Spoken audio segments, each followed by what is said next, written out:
Hello, everyone, and welcome to It's Your Call. My name is Kai, and today I am joined by my lovely guest, William, who I know from online. He is from Down Under in Australia. He is a very, very prominent bridge teacher down there, teaching all the beginners, all the intermediates, all the things that they need to know to better their bridge game. So I take a lot of inspiration from him and all of that. I also learned a lot myself from William because we originally met back in 2019, I believe, and it was online with the Bridge Twitch streaming situation that we had. A big group of friends got together and we all met each other online.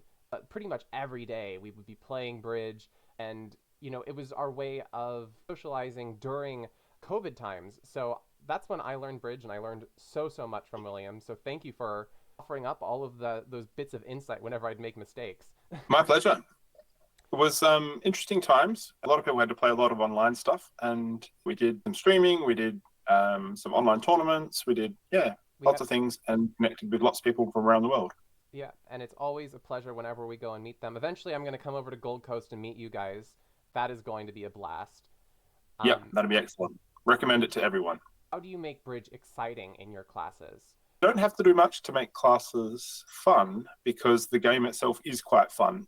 You have to make sure you present it in a light-hearted way. You have to make sure that you are presenting a game, not a lesson. It's not that they need to take tons of theory and have to learn percentages and probabilities and things from the start. So one thing that I do is, as soon as I have my very first class of beginners for the very first time, I actually don't tell them very much about the game before I put a board on the table, tell them to pick up their cards and sort their cards and start playing right from the start. And some people know what tricks are and some people don't know what tricks are. But if you tell them exactly what to do, put this card on the table, put that card on the table, who's got the highest card, so on, they're basically playing bridge right from the start. And obviously you give them set hands where the outcome is probably going to be favorable. Nothing too bad will happen. Right. Interesting hands. So players who know what they're doing might be able to do a little bit better than players who don't, but everyone gets through, and Awesome. It's not too stressful. Yeah, getting them into the game, just having them their hands on cards, playing, having fun, and not stressing them out and making it feel intimidating from the get-go. Yeah, cards in the hands as soon as possible, actually doing stuff as soon as possible. That's how almost everybody learns. You know a lot about Bridge, and you teach everyone. Let's see if this hand will challenge you at all. I've watched a few of these series, Kai, and a few of them are quite challenging. So go easy. Okay. All right. Let's get into it.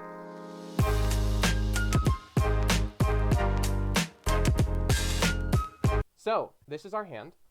We are not vulnerable, opposite not vulnerable. We are playing match points. Okay? Okay. And West is the dealer, so Lefty is the first to make any call whatsoever. And they put down a bid that many despise, and it's a little bit old school. 2 diamonds, alerted as Flannery. 5 hearts, 4 spades, 11 to 15 high card points.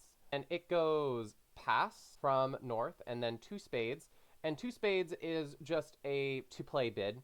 East knows how many spades West has and is saying, I like spades, and I don't necessarily have any interest in game. If they had interest in game, they would have bid 2 no trump. So at most, East probably has about 9 high card points or so. Does that seem fair? Yeah, East might be a bit stronger if they don't have a good fit. If they only have 2 or 3 spades and 1 or 2 hearts, they could have a slightly better hand and have diagnosed it's a misfit.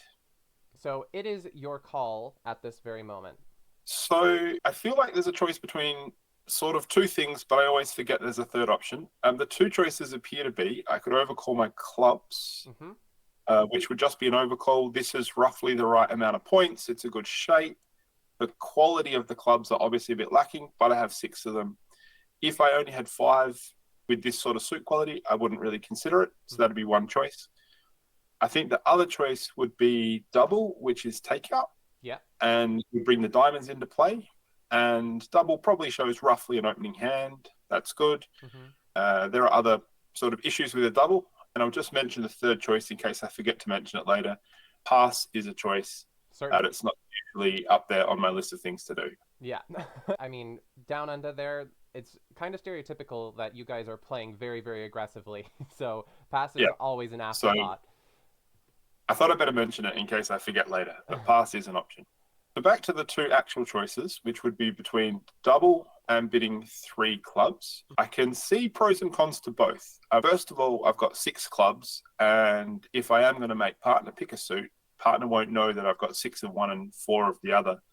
So partner might have, for example, three diamonds and three clubs and choose to bid diamonds, or three diamonds and two clubs and choose to bid diamonds. So double might lead us into the wrong suit, whereas bidding clubs will probably put us in the right suit more often. So that's one consideration and one thing, I guess, in favor of bidding three clubs. Right. There's one thing, though, about double, which is actually what I think could easily happen, which is if I double, because East has only really given preference to spades, West is showing exactly four spades, and East might only have three. Yes. They might have four, but they might only have three. But either way, I have no spades, and if I add zero to whatever they've got, it leaves my partner with roughly 5 or 6 spades. And if I double, I actually feel like the auction could proceed, pass from West, and my partner might pass the double and leave the double in for penalties. Right. And I guess the question is, am I sort of happy with that? I've got two excellent defensive tricks, and my key of clubs is good, but my hand isn't as defensive as a double might be. But I still think if you made me choose, I'm going to start with a double. All right. We're going to go double. And at this point, West is going to get in here and bid three spades. That seems a bit unusual. It does. But there It you go. is quite unusual. What do you think West would do this with, if anything? Well, they can't have extra spades typically. The way most people play Flannery is it's precisely four spades, and it could be five hearts or maybe six hearts. But it feels like West is a combination of extra shape, so probably four spades and six hearts, and possibly a void somewhere, and generally sort of a maximum, but their points are kind of defined. It's like 11 to 15 or within that. So it can't be that they've got tons of points. Gotcha. Okay, makes sense. And your partner has a little bit of a dilemma. I think what they would do in this case specifically is they would pass, and it would go four spades by East. So what I was thinking hasn't come to fruition. What I was thinking is the opponents would stop at two, partner might pass a double, but all of a sudden we're facing this four-level decision. Game. I do still think that East is likely to only have four spades. They won't have three spades anymore. They might have had to give preference earlier, but to raise 3 to 4, they probably have four spades. They might have five. That feels a bit like they might have bid more the first time. So four is most likely. And doing that maths again, I still think if West has four spades and East has four spades, that's 8. If I add my 0, that's still 8. And then partner must have 5 spades. If I double again, I like to play that it's still takeout. Having doubled a suit, if the opponents bid higher in the same suit and I make a double, it's still takeout, even though it's at the 4 level. A lot of people think if you double at the 4 level, it becomes penalties, or if you double 4 spades, it becomes penalties. But having doubled a suit and they raise the suit, my first double said I'm short in spades and I want to do something. And my second double can't say, look, I've found all these spades under the table and now I can take them down. Yes. So I think double would still be penalties. Sorry, it would not be penalties, would still be takeout. Yes, I agree. Now, I don't know if I actually want to do that because doubling here for takeout would commit us to the 5 level. And like I said, partner might pick diamonds over clubs and who knows, I don't think we should be forcing this to make 11 tricks. So I'm going to pass, but I do think that if partner was to double at this level, it would be for penalties. And I'm sort of hoping that's what happens. Yes. So it goes pass, pass, and then your partner does pass. No, why?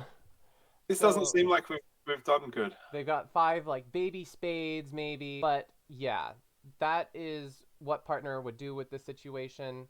So I wanted to kind of explain what happened at the table during the hand when I was playing it. So I was south, I had this hand, and it went instead of double. I didn't really even consider double because I was too deterred by the fact that partner could bid diamonds, as you were saying, Yep. over us having a great club fit. Yep. And I didn't necessarily think that it would that East was limited to four or three spades.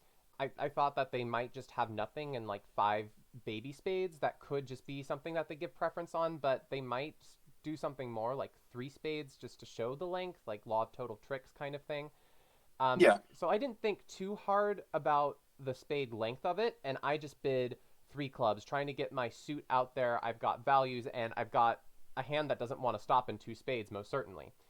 So after three clubs, it went three spades from Yep. West, and it went pass and pass. And at this point, first I wanted to ask what you would do at this point.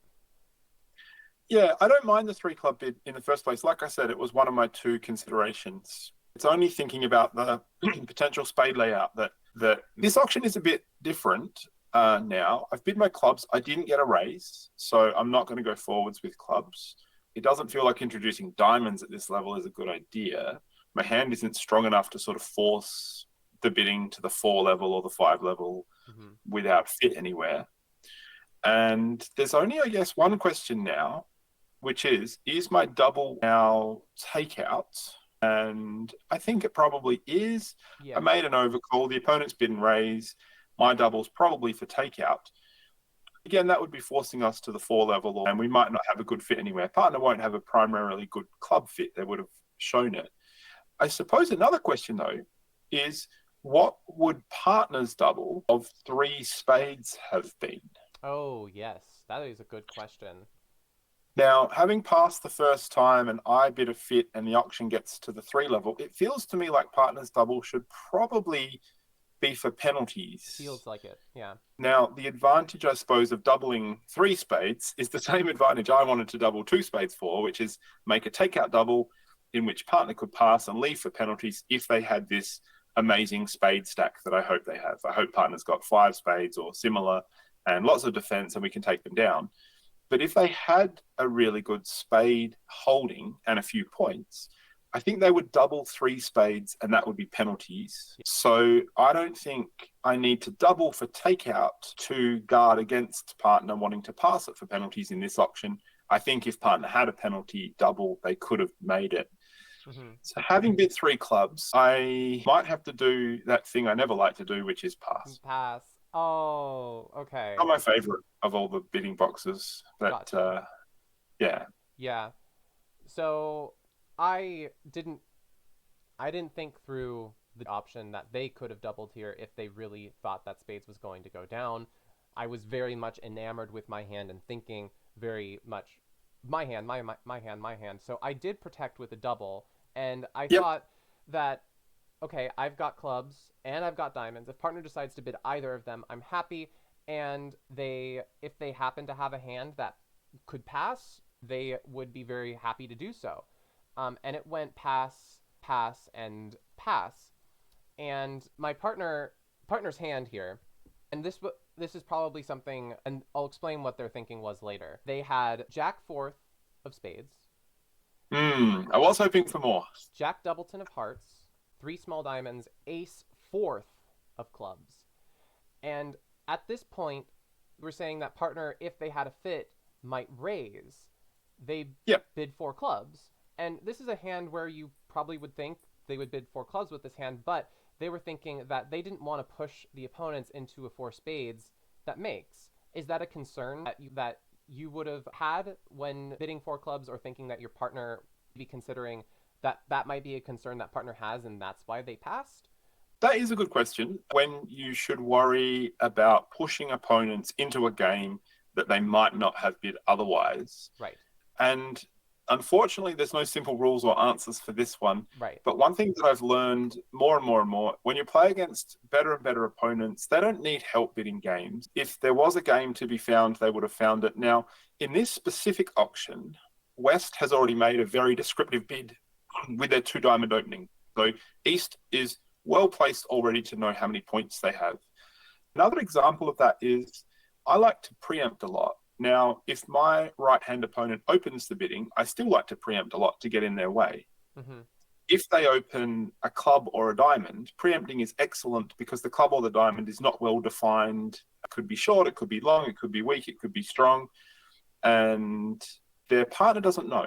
If they open one no trump, though, their partner knows everything about their hand, and their partner is well placed to get where they're going. So it's not a good time to make such a risky preempt on a bad suit or a high level or whatever it is, because they already know what's going on. They've got information. In this auction, West's 2-diamond bid is very well defined, and East knows that. And East said, look, I'm not even interested in game. And West's 3-spade bid changed that a little bit. West sort of said, look, it's a good one, or it's a bit better, or it's shapely. And so maybe East will reevaluate, but I think East will reevaluate whether or not partner bids in this auction, because East has already been told the extra news. And if East wants to bid 4 spades, I think they're going to do it whether or not partner bids 4 clubs. And there's only a very tiny range of hands where 4 clubs forces them to actually go 4 when they wouldn't have in this auction. Because in this auction, they've both bid, they've both described their hands. West especially has described their hand a lot. Yeah, so they were saying how if partner had bid 4 clubs here, they would have bid 4 spades with this hand. And at this point, would you go to 5 clubs with the thought that partner has a fit with us and I have a void in spades? That changes things quite a lot. We've had this auction a couple of different ways and a couple of different times now, and this is the first time we have found a fit, and it's also the first sort of time that partner bid voluntarily. So they, over 3 clubs, they didn't give preference or anything.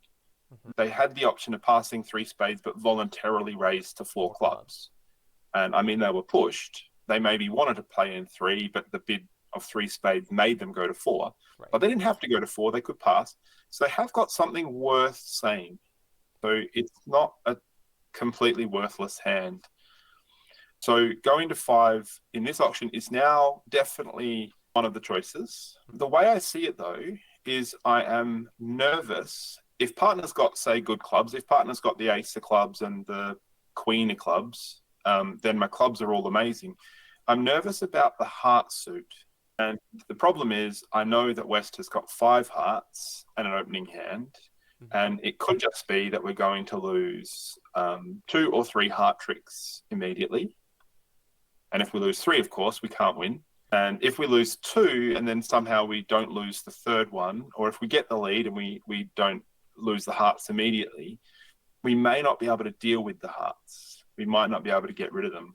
Mm-hmm. I also have to deal with that queen of diamonds, or maybe partner doesn't have the ace of clubs or doesn't have the queen of clubs or something. Mm-hmm. So I'm still a little nervous about making 5 clubs. And in the back of my mind, I still know that the opponents are probably in an 8-card fit, or maybe 9, and their trumps are splitting badly. And the opponents didn't bid 4 spades confidently here, notice. They actually said, I'd like to stop in 2 spades. And then they said, I'd like to stop in 3 spades. And then they said, look, okay, I'll stop in 4 spades. Mm-hmm. And that option doesn't seem like a pair who wants to play in 4 spades. Right. It seems like being pushed there. Mm-hmm. And if you do bid a pushy contract and then run into 4 trumps in the one hand, you're often in trouble. So a small combination of things here. First of all, I'm nervous we can't make 5 clubs. We might, but maybe we won't. And secondly, I think they might not make 4 spades. And I'm still hoping for that. Now, I'm not going to double. Double is probably showing a lot more points at this level. Double, opposite my overcall, is like, look, it's a really good one. So I would pass, and I would expect partner to, again, I'm hoping that partner doubles them. So it would go pass, and partner would probably just pass. Unfortunately, I've learned that partner spades are not that good. They end up in 4 spades, and 4 spades actually ends up being called on the layout. So this is the entire hand. As we said, West has a Flannery, a 4-spade, 5-heart hand with opening points. And the reason they bid again is that it's a combination of being a maximum and a shapely one. Mm-hmm. That explains that. And East somehow brought 5 card supports, including the king and the queen and the 10 and the 9. And they're the sort of cards I was hoping my partner would have. Our auction ended in 3 spades doubled, and it made with an over trick. And Yeah. we went ace of diamonds lead, and then I switched to a heart to try to prevent them from having entries in hearts. And didn't work because they had 3 hearts and so many spades. So Yep. we tried, and alas, we got minus 630.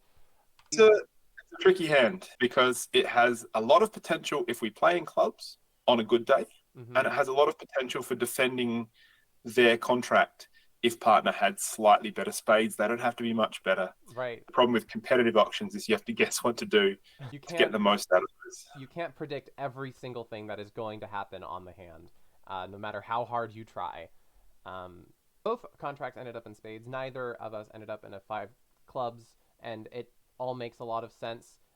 You really, really analyzed every tiny little bit here that could possibly have been analyzed, which I need to learn to do in my auctions more often, because I'm looking at a few things, but not every single thing that you were looking at.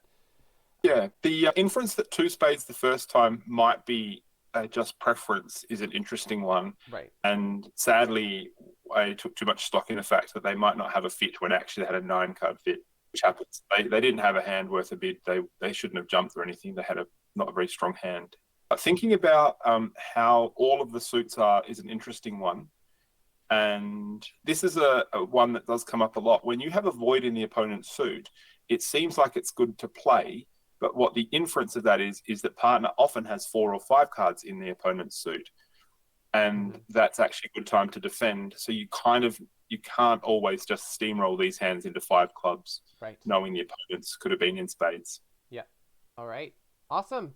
Thank you for your time, William, and thank you for all of your expertise and your thoughts. Good luck. My pleasure. Are you drinking out of different mugs? Yeah. Well spotted. And the thing that I love, the reason why I was laughing is as soon as I put down the 4 spades bid, you pulled up the mug with a game alert on it. Did you do that on purpose? Yeah, I was hoping we'd get to this one. Oh no. Not today. Oh my gosh. For those of you who aren't necessarily in on the joke, those are some of the emotes that were in the live streams that we would be in. Whenever there was a game or there was a slam and we were watching like some sort of view graph hand, we would be spamming the game alert, we'd be spamming the slam alert. It was a lot of fun, and we still have them from time to time, community in general, but yeah, it's a fun group. And yeah. All right. I think it's time to say goodbye. This was a very, very fun one, and it was awesome to hear a very, very thoughtful second opinion on this hand. So if anybody else has any thoughts on this one, put your thoughts in the comment section down below. We would love to hear from you. Awesome. Thank you so much, William. Cheers. Cheers. All right, everyone. That was a fun hand. We got an exposure to Flannery and the Flannery system a little bit, at least when they bid weekly. That was an interesting hand with lots and lots of moving variables and parts and things to think about. William went through literally everything that you could possibly think about. If you have any other thoughts on this one, would you bid 3 clubs? Would you double? Would you just pass? Would you do that little third option that William suggested is a possibility, but he would never do? I bid the way I did. We agreed that it was kind of like a takeout double still, but it got passed, and, well, things happen, right? Minus 630 is not a great score, but it led to this great conversation. I hope that y'all enjoyed. If you did enjoy, please don't forget to leave us a like and subscribe to the ACBL YouTube channel so that you can be notified whenever we post a video. We appreciate it so much so that we can get Bridge out to the masses. We love Bridge, and we want to spread our love of it. So, yeah, thank you, everyone. Don't forget to comment all of your thoughts in the comments. And I will see you all later this week with the CBO Day Long. We post CBO Day Longs every single Friday, and It's Your Call every single Tuesday. So, I'll see you then. Happy bridging, everybody.